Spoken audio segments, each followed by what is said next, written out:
Preparing Mars Shuttle 1. We have liftoff in 3, 2, Houston, 1. permission to abort. Shuttle 1, is there a problem? Well, it's just, we're still alive in the quaddie here. Why didn't you say anything? The first 2 legs are the faves, so we didn't want to make a big deal, you know? 10-4, launch delayed. Introducing Sportsbet's new Bet with Mates. Start your group, bet together and share the moment. Conditions apply. Gamble responsibly. 1-800-858-858. But the 2021 lineup for Trade Radio has been officially announced this afternoon. It all starts this Monday at 7 a.m. and Matt Rendell's going to be a huge part of it thanks to Hyundai High Performance Forklifts, the driver's choice. So visit your local independent dealer at Trinity, Hyundai Forklifts, or Google Hyundai Forklifts. And Matty Rendell is with me. Welcome to you, Matty. Great to have you back. G'day, Dwayne. Thanks, Matty. You're doing the afternoon shift on, or the drive shift on Trade Radio with Damien Barrett and Stu Silvani. It should be some lively radio. Really enjoyed it last year, and the Sauce has already been on the phone to me about 2 or 3 weeks ago. He's excited again. And Purple, yeah, so I think he enjoyed it more than what he thought he would last year, so he was keen to come back again. So, yeah, looking forward to it. So, start on Monday doing the 3 to 6 shift. What are you going to start with on Monday? What's going to be the biggest mover, do you think, over the pre-season comp? We've already seen a couple of players put their hands up. We have. We thought it was going to be quiet, but it really is. So it's hotted up already. Obviously, Petreski-Seaton's the big one lately. Look, I sort of half called for this when I wrote about West Coast in their in the eights there, maybe a week or so ago, that they should be chasing him and put him in the midfield. They need a bit of dash. He's got some dash. I don't know what happened to him at Carlton. I mean, a lot of players went backwards there, but his best is still outstanding. I know he played some really good stuff off half-back. So, look, he's not from Perth. He's from Halls Creek. But he's only spent a year in Perth before the year he got drafted. So he came down sometime during that year. So he's not really a Perth boy, but West Coast, that's a good get if they can get him, or they'll get him over the line. He's out of contract. So it just depends what the deal is. And obviously Dawson. Yeah. Last 24 hours, Jordan Dawson's nominated Adelaide. Yeah. Yeah, so I had that mail and I let it go on, that was one of my correct mail. Let that go on Footy SA on Sunday morning that my belief was he's going to choose Adelaide over Port. So interesting to see what happens. So Port had the ideal pick to give him at 17. Adelaide's 23-37, I think, off the top of my head. 23 probably won't get it done, so I'll have to work out something there. But people I've spoken to said he should be a late first-round pick. He had such a good year, so he'll slot onto the, wing half-back. That's where he plays at the Swans and had a super year. So Crows will get a really good player there. That's all they really need to do this year and take their pick 4 in the draft. George Hewitt, did you speak to Sauce about George Hewitt and his fit at Carlton? No, look, it's an interesting one, isn't it? They're obviously tight their cap. We've spoken about this for a couple of years. The Swans, they couldn't get Hickey in a ruckman until they got someone out and they chose Alia. That worked out well for both teams, really. That was a win-win. They're obviously thinking that they've had to re-sign a few of they've still got some blokes out of contract as well. I think they've got the most that they have to re-sign. They've done Parker on a big one. So George maybe was expendable in that midfield. They got someone like Rowbottom who could probably take his place as a tagger, nice and tough like George is.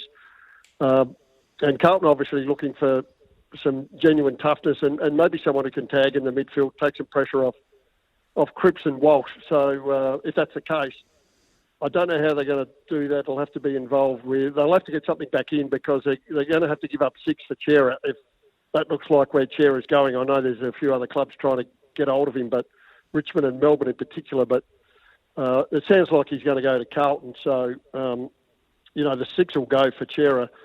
How they do George Hewitt, I'm not sure. Off the top of my head, I can't think what they've got in second round. A second round will get George Hewitt done. Do you think Lance Franklin's large money long-term deal is haunting Sydney a little? Well, I read somewhere during the week, Dwayne, he's on 900 next year. So, I mean, if that's the case, that's not overs. The really interesting thing with Buddy for me is if that's the case, he's on 900. There must be a few on a bit more like Heaney's and the like that we don't know about. Yeah. But the interesting thing with Buddy is that I reckon he could go again, Dwayne. I don't think he'll retire at the end of next year. If he gets through the year body-wise, his footy's still outstanding. I think he'll go on to 1 year as he'll come down a fair bit in pay. Whether he wants to play for that's another thing. But I got no doubt if he wants to play again, he'll play again. And, they should get back to some normality in their salary cap. The Swans, once he comes off his big money. And 900 sounds unders to me. We thought that he was probably back ended about 1.5 both years. So, anyway, who knows the truth? Well, the other thing is he puts backsides on seats. So even if you keep him for 2023 and he's a 13-game-a-year guy, he's still going to fill the stadiums. Yeah. But he is worth $10 million to that club every year. The people that come through the gate, I know I've been there and I've sat there, they only watch Buddy. They stand up when he goes near the ball. He's the only person they're watching, the only one they affiliate with. So membership, sponsorship, people through the gate. He's got to be minimum $10 million, I reckon, he's worth to Swans. So if they can eke out another year with Buddy, they'll be ecstatic because, they lost $6 million last year with COVID and, the clubs are going to lose money again this year where they got half a year of crowds, but the back half of the year is going to cost them. Well, that'll be huge for the Swans as well because just the promotion of the fact that he's going to break the 1,000 goals early next year. We know he's going to do that. But then he's got Gary Ablett in his sights. Gary Ablett senior 1,031. So he could break that record. He's got, what about Doug Wade, 1,057? Yeah, you can get that one next year too. How many has he got to go to for the 1,000? He's got a handful of, that's about it to get to the 1,000. He could easily get that. He's not going to get Plugger or Dunstall. No. Even if he plays another year. But he could finish, is that third when he retires? Well, you got Lockett with 1,360, Coventry with 1,299, Dunstall's third. Yeah, Dunstall third with 1,254. But if he plays in 2023, then he could end up just behind or above Doug Wade and Gary Ablett. And that's going to be something to put your backs on a seat to watch as well. Absolutely. As he keeps picking them off, the crowds will keep coming in. Who do you think teams will try and get from these two grand final teams? There's been a bit of talk about Mitch Wallace. Yeah, look, I've had a good look at. I've sort of written up their list already, but obviously haven't put it in because it depends on who wins the flag and on how I word it. So, but the amazing thing for me is, Dwayne, is we've got a grand final where Tomlinson is the only injury of both clubs, I think. And like Tomlinson, would he be in place of Petty? I mean, Petty got his chance, but Petty's been a star for him. He might not get back in next year, Tomlinson. So when I looked at these two teams, I'm thinking that they've got a lot of young kids in there, both teams. They've got a great bunch of 25 to 28 players, and they're not. And a lot of them aren't old. They've got no retirees. Like Stephen Martin's the oldest. He could go around. He'll go around again next year. And Maxie Gorn's about the oldest at 29 in the Melbourne team. So all the players who could be playing, like you're going to talk to Mitch Wallace and the Milkships, they'll probably look for an opportunity elsewhere, but you're not going to get much back for them. They're giveaways, looking for opportunities. They'll look after their players, hopefully get an opportunity elsewhere. But the rest of their list, both these teams' lists, are quite young and not really ready yet to be in their team. So I don't think they'll lose anyone. The really interesting one is what happens with Dunkley after that failed deal last year. Now he's got 1 year left on his contract. So he plays in a flag. Does he want to go? Or if he still wants to go, this is the time to sell him. Do Essendon still want him after how well their midfield went? So there's a few question marks there. Because if you're going to trade them, if you're going to trade someone, you really want to trade them with a year left on their contract because you've got some bargaining power. As we'll see with Coleman Jones and Chol at Richmond, they're out of contract. They're going to bottom clubs. You lose your bargaining power when there's a chance that they could go to the pre-season draft way. And that's always, I don't like it, but it's always hovering over it. The AFL clearly like it because it helps the bottom teams get better. Couple of clarifications. 995 for Lance Franklin. That's how many goals he's got heading into next year. 995-701 that he's kicked. Josh Bruce, the one injury out of the Demons. The Dogs would be in there for sure. Yeah. And Hewitt's a free agent coming through on the text as well. So okay. Yeah. Okay. Well, if he's not restricted, is he restricted or not? Yeah, restricted. To be restricted, you have to be in probably the top 10 paid. He's probably borderline there. If he's restricted, they can match an offer, but they're not going to do it. So free agent, well, he can go to wherever he likes if he wants to go. What are you hearing about Michael Voss and Carlton? Is it going to happen? No.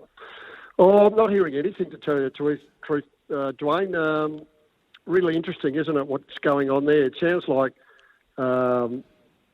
they've sort of waited to speak to him till their season finished, obviously, last weekend, Port Adelaide. So sounds like they put Kingsley on hold, Adam Kingsley. We want to speak to Vossi. Doesn't make it a fait accompli, though, Vossi doing it. They just would like to go through that process. I don't hear much about whether he'd be a great fit or not. But let's just see how that one plays out. It's been a long, drawn-out saga, isn't it? But they got one thing right. They got Cookie in. He's going to be fantastic for that club, and he'll make some things happen. He's had a great career at West Coast and Geelong. So we'll see what happens in that space. But they're ready to go, Carlton. They need a really tough pre-season, and they should make the 8 next year with the talent they got on their list. They need someone hard-nosed. Does Mason Cox stay or go? Oh, look, I spoke, I reckon, 3 weeks ago about how Craig McRae spent a lot of time with Mason Cox, looking after him and helping him kick, and even after Craig McRae left, he was still communication with Mason Cox. So I'm sure he's got an affiliation with him. They can't fit Cameron and Cox in the team, and if they decide Cameron, well, Cox has got to go. He should be playing AFL footy. He's good enough. He causes too much havoc. He's a good ruckman. He's a really good ruckman, and he's an adequate forward, and he could be a better forward if he got used better than I thought he did at Collingwood. So someone to be crazy not to pick him up, who needs a key forward second ruck. And he's still got, because he started so late, his body's in good nick. He's a good fellow. I really like him and get on well with him. And so I hope he gets a spot somewhere else if they decide to go with Cameron, because they're not going to go both unless Lynchy goes there. I've forgotten his first name. I've got to do that. Unless there's a lot of interest in Lynch there, who's improved out of sight. Is it Tom? No. From the Crows? No, this is from Collingwood. Okay, I know the ruckman who got a couple of games and that's it. Yep. Yeah, but he did a really good job on Max Gawn, if people can remember back in that game where Collingwood beat Melbourne. So it was Buckley's last game. He rucked against Maxie the whole game, basically. Lynch. Yeah, Max Lynch. Lynch. God, Lynch. Interesting to see what happens with him. There's a lot of interest from some clubs in him as well. So I think if he's off somewhere, you need to keep Cox and Cameron, because you got Cox, Cameron, Grundy. That's good backup. And they can all play forward. Personally, I would play more forward as well with one of those tools, and Kelly back with Roughhead. But that's just me. So no, he's got a future somewhere. Who wins Saturday night before I let you go? Look, I'm going to say the Dogs. I'm one of the few, but You are. and you know I love Melbourne, from way early in the season, but when Melbourne have got beaten, they've got beaten the same way every time, which is hard running and people taking risks through the middle and spotting up their forwards. So Western Bulldogs are experts at that. They've got the kickers and they've got the runners in their midfield. Their midfield depth says to me that they are a better chance. They've got a lot of inside mids, which they've added Langdon. This is Melbourne, added Langdon and Bowie to half back, which has really helped. But they've got the runners. The other thing that worries me about Melbourne is that they've had 5 weeks they've played. They had a really soft game against Geelong, and a reasonably soft game against Brisbane. I really like what Goody did having that practice match on the weekend, but they've had a very, very soft run through the finals, where Bulldogs have had to do it really tough, and we know how well they go when they have to do it tough. So just a couple of little areas there that I reckon Bulldogs have got an advantage, and I know I'm in the minority, heavy minority with that, but I just love their midfield and their spread and their ability to run, and it'll be the inside versus the outside, and I'm going to back on the outside. Matty, great to have a chat to you. Always good to be able to pick your brain, and can't wait to hear more of you on Trade Radio. So we'll talk soon. Thanks, Wayne. See ya. Matt Rendell, thanks to Hyundai High Performance Forklifts, the driver's choice. So visit your local independent dealer at Trinity Hyundai Forklifts, or Google Hyundai Forklifts. Hyundai Forklifts, the driver's choice that will drive your productivity. Preparing Mars Shuttle 1. We have liftoff in 3, 2, Houston, 1. permission to abort. Shuttle 1, is there a problem? Well, it's just, we're still alive in the quaddie here. Why didn't you say anything? The first 2 legs are the 5s, so we didn't want to make a big deal, 10-4, launch delayed. Introducing Sportsbet's new Bet with Mates. Start your group, bet together and share the moment. Conditions apply. Gamble responsibly. 1-800-858-858.